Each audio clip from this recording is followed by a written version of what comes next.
You guys ready for part 2? I am. Right now you should have, so far, your finished little unfelted ring. And now cut a strand of your contrasting wool, about that long, and hold it quadrupled. And then thread it through your tapestry needle like this. Now we're going to put the heart on using one giant duplicate stitch that's spanning over 4 rows high and 3 stitches wide, okay? So start from the inside of the ring and go out about 2 rows, give or take, kind of sort of from the bottom, like that. Now it's time for our big duplicate stitch. So go up 4 rows and go over about 1.5 stitches, because you want the width of this stitch to be 3 stitches wide. So go up 4 rows and grab 3 stitches like that. See? See how that guy's coming right out of the middle? Ding, ding, ding, ding, ding. Do, do, do, do, do. I'm giving you time to look at it. You see what I'm doing? Okay, now pull it through like that. And you're ready for your last step, which is to dive with your needle back into the same place you came out of in the very beginning. Only do it on this side so that the point of your heart sort of overlaps upon itself. I'm not doing that very well. So that it kind of crosses on the bottom. And that will sort of help keep your heart closed. What is going on? Like that. Easy, huh? There it is. Done deal. Use your needle to kind of open up the tops of the hearts, kind of, so that it's spreading out a little bit. Like I'll just poke him out a little bit. And you're finished. Last thing before you felt, take those tails and just chop them off like that. And we'll get to the rest of it when we felt. Okay? Now take the time to go into the bathroom or to the kitchen, whatever's closest. Get him in some hot water, drench him, and squeeze the water out so that he's just damp. Put a tiny bit of hand soap in, and come back and meet me here. Yay! That was fast. Now my ring is wet. See, it's drenched wet, and there's a little bit of soap on there. I squeezed the water out though, because things felt better if they're just sort of damp. And then just start rolling. You don't have to go like that. Actually, if you kind of loosely agitate it, it kind of works better. You should, if you use pretty hot water, it goes faster. But I'm usually too lazy to let my sink heat up, so most of the time I felt with cold water. Not for big projects I'll use hot water, but for something small like this, it doesn't really matter. Stop every once in a while and take a peek and see what's going on. Alright, we're doing good. Okay, a little bit more. Dance it out, dance it out. First you knit, then you dance it out. Now I can feel it starting to kind of ball up.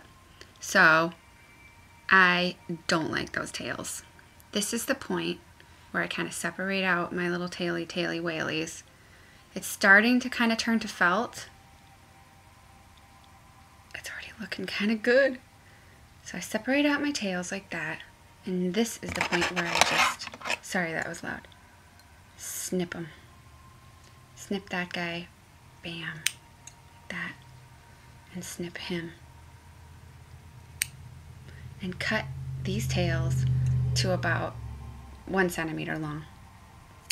That way they're not going to get sort of all over your project and start felting in to the rest of the ring. Now I do kind of a rolly like that.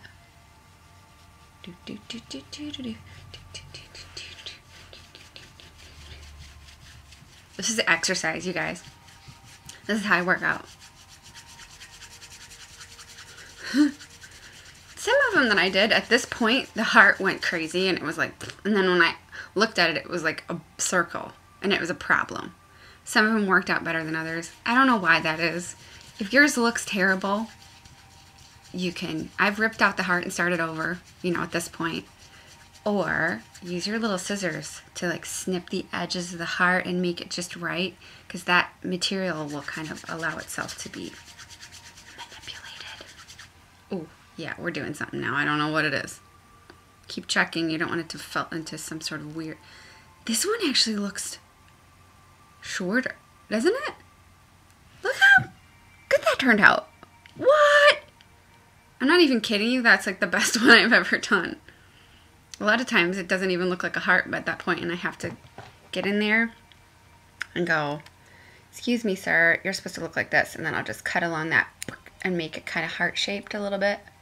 Like that. Cut, snip there. And then snip the little V's, you know, and then remove any like... And then you can take your little... If you have a needle or sharp scissors or... a needle felting tool would work amazing, but I didn't want to expect everyone to get those. So you can kind of start pokey. You know, poke that in, poke. Separate that out a little bit. Kind of start making this part of the heart a little wider. Press down here so there's a V, like the, you know, you're kind of shaping with this little guy. I didn't honestly need too much. Now I'm going to work him like this. Ooh, he's looking good. You behaved so well for this tutorial, didn't you? Yeah, I like him. Now, I'm pretty confident that those ends aren't going to go anywhere. So I'm going to turn it inside out. And I'm actually going to snip other things that shouldn't be snipped. Snip that tail pretty flush, leaving a couple millimeters like that. See how I just snip those off? Spread it out like that so that it kind of smushes in. This is the inside of the ring you're looking at. Fold it back. Now he's there and you can't see those tails. And if you do this, the inside of those tails are going to sort of start to felt to your ring and be secure. And they'll love you forever. What? A few more of these. What? That was outrageous. I'm sorry. I lost control for a minute there. Now I'm separating them out. Try him on. Is he going to fit to this finger? Oh yeah. Oh yeah, he is. Press him, push him, smush him. Do some time to snippy snip. If some of this wool felted over this wool, sometimes I notice that my other ring, the little fibers would smushy smush.